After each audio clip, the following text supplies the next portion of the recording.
ఖచ్చితంగా అయితే మీరు చూసారండి. ఫస్ట్ తొలి సంతకాలు చేసినవన్నీ కూడా ప్రాపర్గా కరెక్ట్గా ప్రజలకు అందే దిశగా ఇంప్లిమెంట్ చేసాం. ఎక్కడ కూడా కక్ష సాధింపు లేదు. పెన్షన్లు ఎవరైతే పెన్షన్దారులు ఆల్రెడీ రిజిస్టర్ అయి ఉన్నారో అర్హులా అనర్హులా అని వేట్ వేయకుండా, వైసీపీ వాళ్ళని తీసేయకుండా ఖచ్చితంగా ఫస్ట్కి అందించాం ప్రతి ఒక్కరికి కూడా. ఇప్పుడు అర్హులైన వాళ్ళందరి దగ్గరికి వెళ్ళి వాళ్ళ అప్లికేషన్లు కూడా పునఃపరిశీలిస్తున్నాం, వాటి దిశగా ముందుకు వెళ్తున్నాం. కాబట్టి ఎన్డీఏ కూటమి తాలూకు లక్ష్యం ఏంటంటే పేదవాడు ఆర్థికంగా బలపడాలి, వెల్త్ క్రియేషన్ జరగాలి, స్కీమ్లు అనేవి ఖచ్చితంగా అర్హులైన వాళ్ళందరికీ అందాలి. ఆ దిశగానే పరిపాలన అందించే దిశగా ముందుకెళ్తున్నాం. ఇప్పుడు అలాగే డిఎస్సి నోటిఫికేషన్ వచ్చింది కాబట్టి వాళ్ళందరూ చదువుకోవడానికి, ఆ ఎగ్జామ్కి ప్రిపేర్ అవ్వడానికి మనం ఖచ్చితమైన ప్రణాళికతో ముందుకెళ్ళాలి. అధిక మంది సంఖ్యలో ఉత్తీర్ణులు అవ్వాలి. అలాగే ప్రతి అధికారితో కలిసి కూలంకషంగా సమీక్ష చేస్తున్నాం. అసలు 5 ఏళ్లలో డబ్బులు ఎన్ని వచ్చాయి, ఎన్ని ఖర్చు పెట్టారు, ఎలా ముందుకు వెళ్ళారు, పెండింగ్ బిల్స్ ఎన్ని ఉన్నాయి, కొన్ని కోట్లలో ఉన్నాయి. కానీ అది మన ప్రస్తుత ప్రణాళికని హ్యాంపర్ చేయకుండా మనం ఎలా ముందుకు తీసుకెళ్ళి ప్రజాపాలన అందించగలం, దానికి కావాల్సినట్టు ఎలా నడుచుకోగలం, మళ్ళీ ఆ నివేదికలను అన్నింటినీ కూడా అధికారుల ద్వారా మినిస్టర్స్కి సబ్మిట్ చేసి క్యాబినెట్లో దాన్ని పెట్టి ఖచ్చితంగా మనం ఎలా ముందుకు వెళ్ళగలం అనే దిశగానే ప్రయాణం సాగుతున్నదండి. మాకైతే పైనుంచి కూడా అటు పవన్ కళ్యాణ్ గారి దగ్గర నుంచి ఇటు చంద్రబాబు నాయుడు గారి దగ్గర నుంచి ప్రతి ఒక్కరి దగ్గర నుంచి చాలా సపోర్ట్ లభిస్తున్నది. వచ్చే కాలంలో కూడా ఆ సపోర్ట్ ఉంటుంది. నిధులు అయితే ఖచ్చితంగా వస్తాయి. ఏ రూపాయి అవినీతి అవ్వకుండా ఖచ్చితంగా అధికారులతో ప్రతిదీ సమీక్ష చేస్తూ, అలాగే కాంట్రాక్టర్లతో కూడా ప్రతిదీ సమీక్ష చేస్తూ మనకి రోడ్లు కావాలి, కాలువలు కావాలి, మంచినీరు కావాలి. అంటే ఈరోజు రాష్ట్రం ఫార్మ్ అయి 10 years అయిన తర్వాత మనం కనీస మౌలిక సదుపాయాల గురించి మాట్లాడుతున్నామంటే చూడండి ఎంత దీనావస్థకి వెళ్ళిపోయిందో మన రాష్ట్రం. కాబట్టి దీన్ని మనం బయటికి తీసుకురావడానికి ప్రతి ఒక్క అడుగు ఒక ఎమ్మెల్యేగా బాధ్యతగా చేస్తానని నేనైతే ప్రజలకు మాట ఇచ్చాను. అదే దిశగా ముందుకు జరగడం జరుగుతున్నది. మీ అధినేత పవన్ కళ్యాణ్ గారు కూడా ఒక మాట చెప్తూ ఉన్నారు, ప్రజాప్రతినిధులు ఎవరు కూడా కుటుంబ సభ్యులు ప్రభుత్వ కార్యక్రమాల్లో పాల్గొనవద్దట్టు కూడా ఆయన పిలుపునియటం జరిగింది. గతంలో ఇలాగే ఎవరైతే ఎమ్మెల్యే కానీ ఎంపీలు కానీ వాళ్ళ కుటుంబ సభ్యులే రూల్ చేసిన పరిస్థితి కూడా గతంలో కనిపించింది. ఇది ఎలా రిసీవ్ చేసుకుంటారు? ఖచ్చితంగానండి, నేనైతే అతనితో 100% ఏకీభవిస్తాను. దానికి నేను ఇప్పుడు ఎమ్మెల్యేగా వచ్చాను, నేను ఒక ఇండస్ట్రియలిస్ట్ని, ఇప్పుడు ఎమ్మెల్యేగా రావడం జరిగింది. మా కుటుంబంలో ఎవ్వరూ కూడా ఏ నామినేటెడ్ పొజిషన్స్కి ఎక్కడా కూడా ఉండరు. నేనే చెప్తున్నాను, ప్రతి కార్యకర్త, నాతో పనిచేసిన ప్రతి కార్యకర్తకి, ఎన్డీఏ కూటమి విజయానికి పనిచేసిన ప్రతి కార్యకర్త, తెలుగుదేశం, జనసేన, బీజేపీ నాయకులకి ఇంపార్టెన్స్ ఇస్తూ, అలాగే ఒకే కుటుంబానికి పట్టం కట్టకుండా ఉన్న పదవులన్నీ కూడా, అలాగే ఉన్న ఫలాలన్నీ కూడా ప్రతి కుటుంబానికి అందేటట్టు చేస్తేనే మనం ముందుకెళ్ళగలుగుతాం. నా ఏమేంటంటే start with the lowest poverty line and bring them up.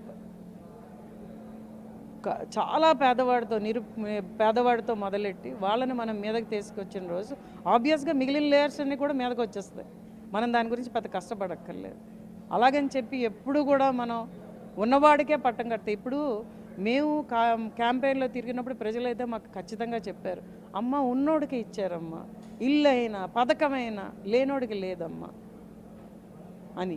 మేము కూడా మళ్ళీ అలా చేస్తే దానికి విలువే ఉంటుంది. ఇంకా ఆయన ఖచ్చితంగా ఒకటే చెప్పారు, నేను ఏరి ఇచ్చాను సీట్లు, గెలుపు గుర్రాలకే ఇచ్చాను, అలాగే ప్రజల కోసం కష్టపడతాను అన్న వాళ్ళకే నేను ఇచ్చాను, ఎటువంటి వివక్ష లేకుండా. కాబట్టి మేమందరం కూడా ఆయన ఆశయాలకు తగ్గట్టుగా పనిచేసిన రోజే ఖచ్చితంగా ప్రాంతం బాగుపడుతుంది, రాష్ట్రం ముందుకెళ్తుంది. ఆయన మాట్లాడిన ప్రతి మాట ఈరోజు విన్నారు. అందులో రాష్ట్రం బాగుపడాలి, ప్రజలు బాగుపడాలన్న తపన తప్పించి ఇంకోటి మీకు కనిపించదు. కాబట్టి ఆయనకు అనుగుణంగా మేమందరం ఉంటామని చెప్పి ఈరోజు నేను చెప్తున్నాను. ఆ ప్రామిస్ తీసుకొని మేము జనసేన పార్టీలో జాయిన్ అవ్వడం జరిగింది. దానికి అనుగుణంగానే మేము ముందుకెళ్తాం. నెల రోజులు గడిచిన తర్వాత ప్రభుత్వ పాలనపై ప్రతిపక్ష నేతలు తీవ్ర విమర్శలు చేస్తూ ఉన్నారు.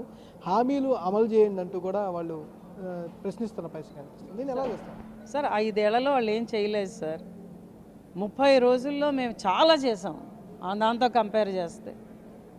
మేము నిరంతరం ప్రజల దగ్గరే ఉంటున్నాం, ప్రజల సమస్యలను స్వీకరిస్తున్నాం, దాన్ని ముందుకు ఎలా తీసుకెళ్ళాలి, ఎలా ప్రణాళికబద్ధంగా ముందుకెళ్ళాలని చూస్తున్నాం, ప్రతిదీ సమీక్ష చేస్తున్నాం. సీఎం గారు పోలవరం ఎన్నిసార్లు విజిట్ చేశారు సార్ ఆల్రెడీ, ఎక్కడ సమస్య ఉంటే అక్కడికి వెళ్ళి చూస్తున్నారు. ఎలా మనం బ్యాలెన్స్ చేసుకుంటూ ముందుకు తీసుకెళ్ళగలం అన్నది మేము నిరంతరం తపనతో ముందుకెళ్తుంటే వాళ్ళు మైక్ ఉంది కదా అని విపక్ష చేయడంలో చాలా తప్పండి. 5 ఏళ్ళు రాష్ట్రాన్ని పడుకోబెట్టేశారు. ఇప్పుడు ఏం అసలు మాట్లాడే అధికారం కూడా వాళ్ళకి లేదు. ఖచ్చితంగా ప్రజాపాలనతో మేము ముందుకెళ్తున్నాం, దాంట్లో ఎటువంటి సమస్య లేదు. ప్రతి రూపాయిని కూడా ప్రజల కోసం మాట్లాడేటట్టు చేస్తున్నాం. సీజన్కి రెడీ అయ్యాం, డయేరియా సీజన్ వస్తుందని చెప్పి ఎక్కడ కాలువలు క్లీన్ చేయించి, బ్లీచింగ్ పౌడర్లు కొట్టి, మెలాథియన్ కొట్టి, ఫాగింగ్ చేయించి, అలాగే పిహెచ్సిఎల్కి వాటన్నిటికీ కూడా మెడిసిన్ అవైలబిలిటీ ఉందో లేదో చూసుకొని వాళ్ళందరినీ కూడా అందుబాటులో ఉండమని చెప్పి ఈరోజు అంత ప్రణాళికాబద్ధంగా ముందుకెళ్తున్నాం. 5 ఏళ్లలో ఎప్పుడైనా కాలువలు క్లీన్ చేయించారా? ఓ దోమల మందు కొట్టారా? ఓ బ్లీచింగ్ పౌడర్ కొట్టారా? బిల్లులు అయితే మటుకు అయిపోయి ప్రతి చోటను. వాళ్ళెవరండి మమ్మల్ని క్వశ్చన్ చేయడానికి, విమర్శించడానికి? ఖచ్చితంగా ప్రజల పాలన అందిస్తున్నాం. మీరు కూడా రండి, కూడా ప్రజలు ఇప్పటికైనా మెచ్చుకుంటారు. ప్రజలు అంత ఏకపక్షంగా తీర్పు ఇచ్చారంటే దానికి కారణం ఏంటి? మీరు ప్రజాపాలన చేయలేదు, అరాచకానికి, అన్యాయానికి చాలా మీరు తెర తీశారు. కాబట్టి ప్రజలు ఈరోజు అంత ఏకపక్షంగా నిర్ణయం ఇచ్చారు. ఇప్పటికైనా మేల్కోండి, ముందుకు రండి. మళ్ళీ ప్రజల అవకాశం ఫ్యూచర్లో ఇచ్చే అవకాశం ఉంది, లేకపోతే భూస్థాపితం చేసేస్తారు పార్టీని. తప్పకుండా ఈ 30 రోజుల పాటు ప్రజా పాలన అంటే ఏందో అనేది చేసి చూపించిన కూటమి అంటూ కూడా ఈ లోకం మాదే చదువుతున్న పరిస్థితి కూడా కనిపిస్తూ ఉంది. గత 5 సంవత్సరాల్లో కూడా ఎక్కడా ప్రజాపాలన అనేది సాగలేదంటూ కూడా విమర్శలు చేస్తున్న పరిస్థితి కనిపిస్తూ ఉంది. ఇప్పటికైనా వైసీపీ నేతలు మేల్కొని ప్రజలకు తమ ప్రతినిధుల పాలన అందించాలంటూ కూడా చూస్తున్న పరిస్థితి కనిపిస్తూ ఉంది. అందరితో కొట్టి ఇటు కూటమితో కలిసి రావాలంటూ ఆమె పిలుపునిస్తున్న పరిస్థితి కనిపిస్తూ ఉంది. సురేష్తో మరికైనా బిగ్ టీవీ, జనసేన పార్టీ.